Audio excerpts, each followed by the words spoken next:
Welcome back. You're listening to the panel discussion, Transforming the Citizen's Digital Experience in Government, sponsored by KPMG on Federal News Radio, part of the Federal News Network. I'm your host, Jason Miller. My guest today, Barbara Morton, the Deputy Chief Veterans Experience Officer with the Department of Veterans Affairs.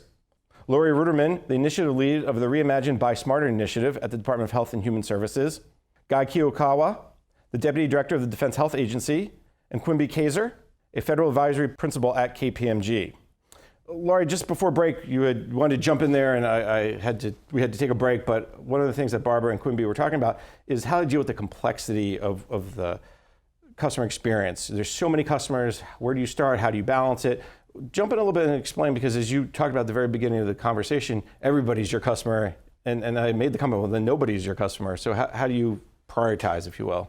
Well, we've leveraged change management from day one with the initiative that we're working on, recognizing significant impact to our customers at every level. So we have a large change management team, and one of the things we're utilizing to help optimize the customer experience in this change is human-centered design. When we are developing new processes and practices, it's really easy to say, we think this is what our customer wants. But by observing them in their work environment, by observation and intervention, stepping in and saying, you're doing this way, is that the best way? Can we come back and remap that?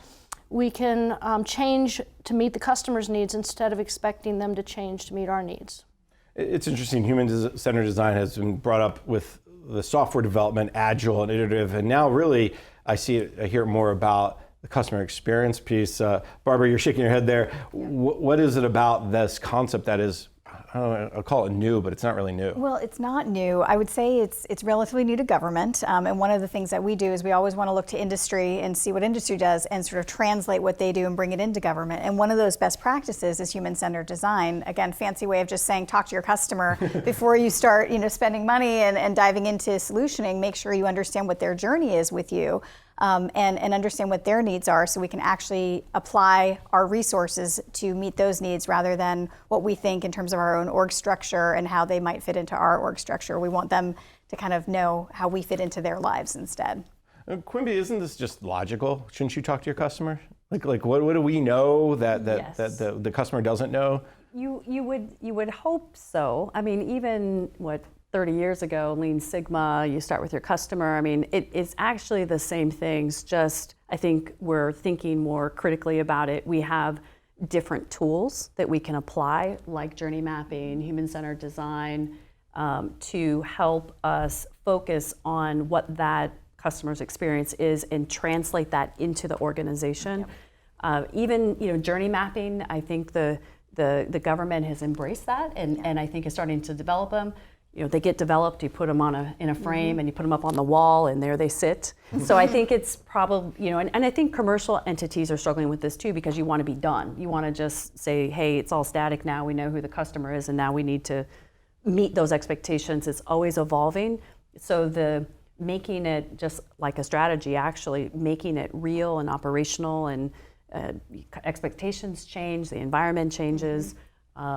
The tools have to be used and also iterated in order for them to be effective for the organizations they're in. And that goes for human-centered design as well. And I think that's a great point, the iteration that you need it's the customer changes and the customer's needs change and you have to be able to be flexible. And that actually leads us down the path around this idea of contact centers, right? For years, growing up, we were talking about this before the panel started, of growing up in the 1980s and the famous Pueblo, Colorado, right? Found all your information from the government, from the one email address or the one snail mail address. But now things are so much different. Maybe, Barbara, start with this idea of contact centers really changing. Yeah, well, it is. And I mean, I think from a veteran and family member perspective, when they want to connect with VA, that's obviously a main channel for us. And so we've been leading an effort to modernize contact centers, and there are a number of dimensions to that.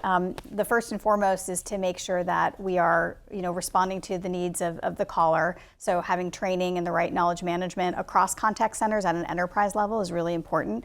The second piece of it is really from the employee perspective. Again, that sort of duality of customer experience, employee experience, making sure that the data systems are integrated. And so when a veteran calls one contact center and then maybe calls another, the agent can see the same information. So we're leading that effort. Again, it's a best practice in industry. We know this, but in government, it certainly has been a little bit of a challenge for us to get there, but we're on that track. And Guy, jump in as well, because one of the things that as you guys merge together or bring together the hospitals under the DHA, you probably, each hospital or each service maybe had their own way to contact that set of hospitals or that set of data, those doctors. Right. How are you guys dealing with this multi-channel, if you will, approach? Right. So that was really one of the drivers that the Congress was pushing for, is standardization, not for the sake of everything being the same, but from a customer experience perspective. In fact, I'm a beneficiary. I spent 30 years in the Army, and every time I moved from hospital to hospital and my wife had to engage a different way of gaining access to healthcare, she would come to me and say, "Aren't you in charge of this? You need to fix this," right? The good thing is I've been getting less and less of that, so there's maybe a measure there someplace. But the whole point is that, for us in the healthcare side, that initial contact frequently is just the appointment line, right? And so we've done things like a nurse advice line. And so the variation you speak of is not just from hospital to hospital, but it's in our direct care system with our hospitals versus when you have to go through our TRICARE network. So our contractors actually create a different level of experience. And so as we bring all of this together, how do you integrate it so that I, as a beneficiary, the burden's not on my back, right? The system has to support that integration almost automatically, and I think that's where technology can start to help us. We're on that path. I won't say that we're there yet, and as long as my wife keeps bugging me, then I know we're not quite there. Quimby.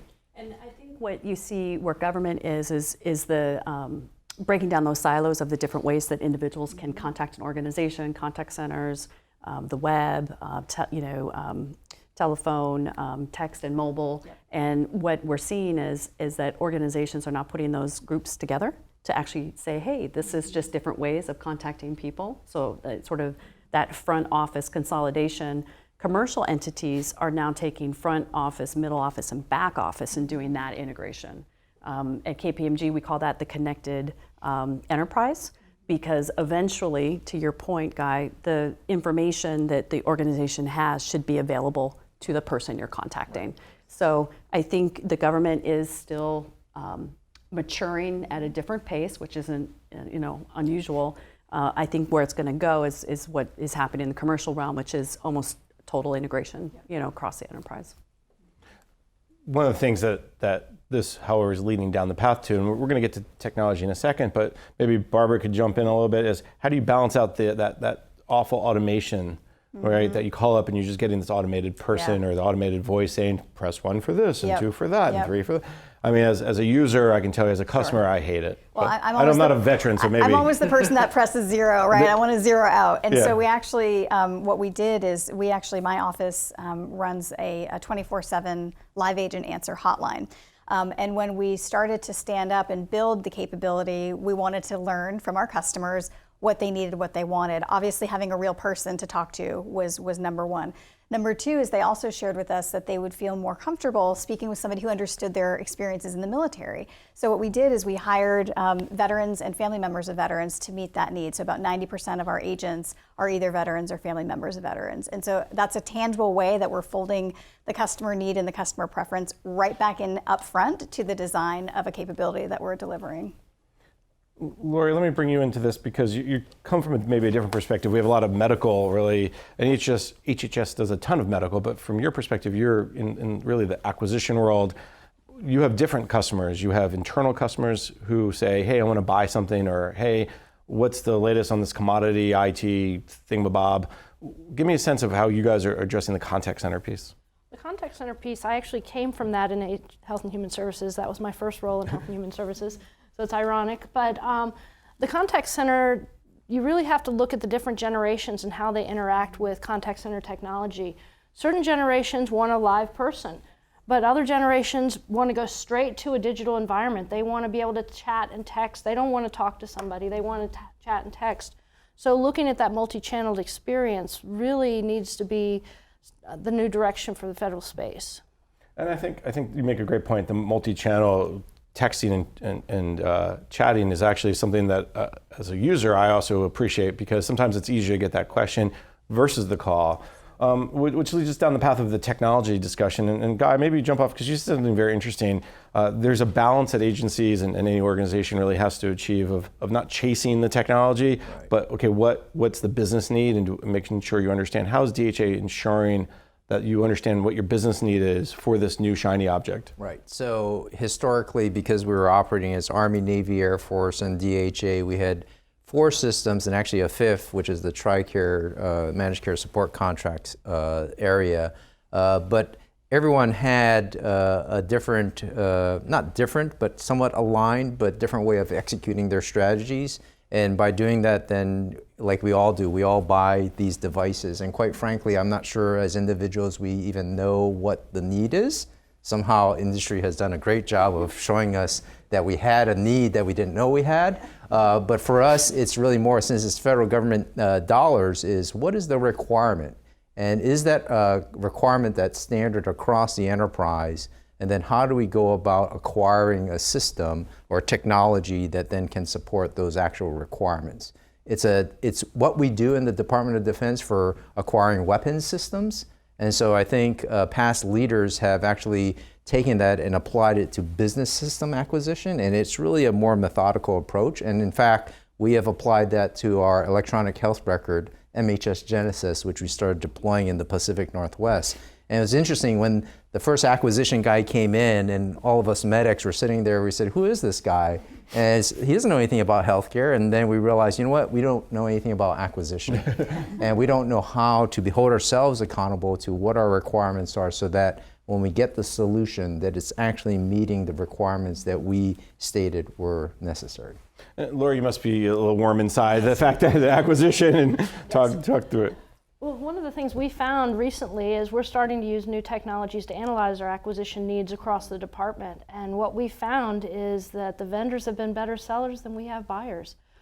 We found huge price differences from the same vendor for the exact same product, depending on when it's bought, which organization it's bought within the department, and that we have so much redundancy and duplication and effort within the department. So we're really leveraging technology to standardize that and to streamline it. And that'll give better outcomes to our users in the field, the doctors and nurses on the ground, the people responding to Ebola. Using data to drive our decision making will ultimately benefit our mission. Laurie, I'm so excited that you didn't say those 2 words, AI, machine learning. I will say it for you.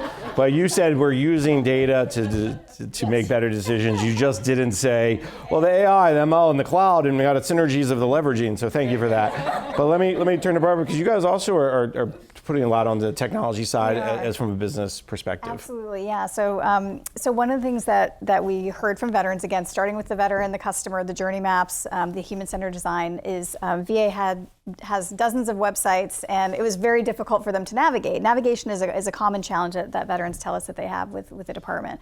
And so what we wanted to do is we wanted to make sure that we could create a front door for veterans that they know that they could land and go to and start interacting with the department. So when we went out and did some research, we found that the brand of VA, va.gov in particular, was actually a strong brand. So when veterans were thinking about transacting with the department, they thought about va.gov. So what do? We redesigned it based on their feedback, based on their needs. So co-designing with veterans, if you invite everybody to take a look at it, va.gov, very proud of the website. Working with the United States Digital Services team from the White House, and these are industry technologists, really brilliant minds, knowing how to do technology, bringing those industry best practices inside the 4 corners of VA. And we now have a website where we're measuring the customer satisfaction, the experience, and it's gone up by about 11 points since we launched back in November, which is pretty significant. We have a simple way for veterans to see the top transactions that they do with the department right up front. We have a personalized login profile. It's still in development and design, but it's a whole different look and feel than it was before. And if you're not familiar with the redesign of va.gov, actually won a Service to America Medal Award. Marcy Jacobs, who is the leader of the USDS piece of it. It's a great story. I've got a chance to sit down with her several times. Quimby, jump in, connect all the dots here around the technology, because so much of what happens is important and relies on technology, but again, let's. I think you see this on the commercial side, and in our commercial organizations, it's easy to get enamored with the new technology or the new capability. AI and machine learning. I'll say it. That's okay to say it. I'm just Yeah, we'll stop there. And I think what we're finding in the research we've done and the clients we work with on the commercial space is that it's very easy to go find and fix and actually not improve something that the customer even cares about and sees. And if the customer doesn't care about it, why are you doing it?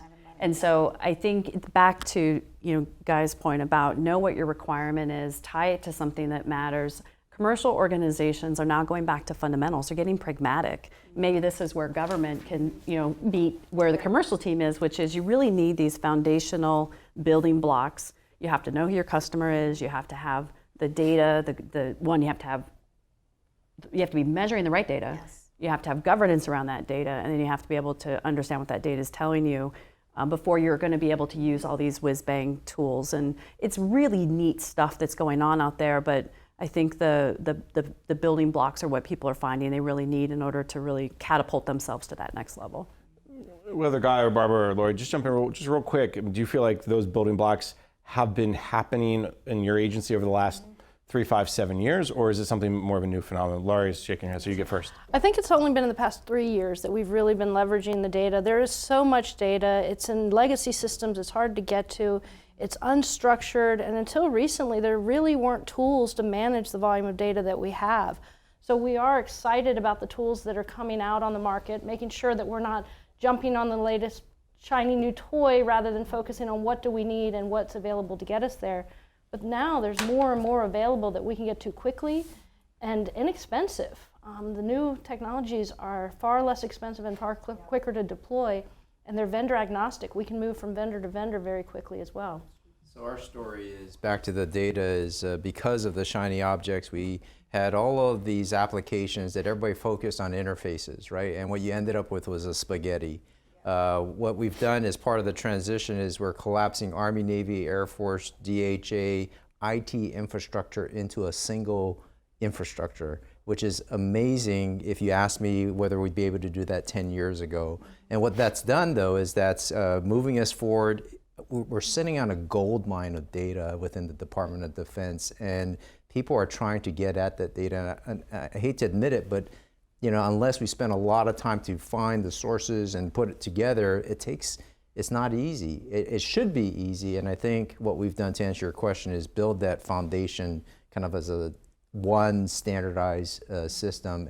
And then we're going to leverage the electronic health record to be that source of input of that data. And then the neat thing is that because the VA is on the same instance of our electronic health record, we're kind of moving together. Right now we have a joint legacy viewer that you can only see the picture of the record. So at least it's information, but it's not digital. And as we move forward with our Cerner product, the VA moves forward with their Cerner product, we're going to have that digital interface. So it's very exciting to see what the opportunities are for data mining in the future. All right, very good. Let's take a quick break. When we come back, we can continue the conversation. You're listening to the panel discussion, Transforming the Citizen's Digital Experience in Government, sponsored by KPMG on Federal News Radio, part of the Federal News Network.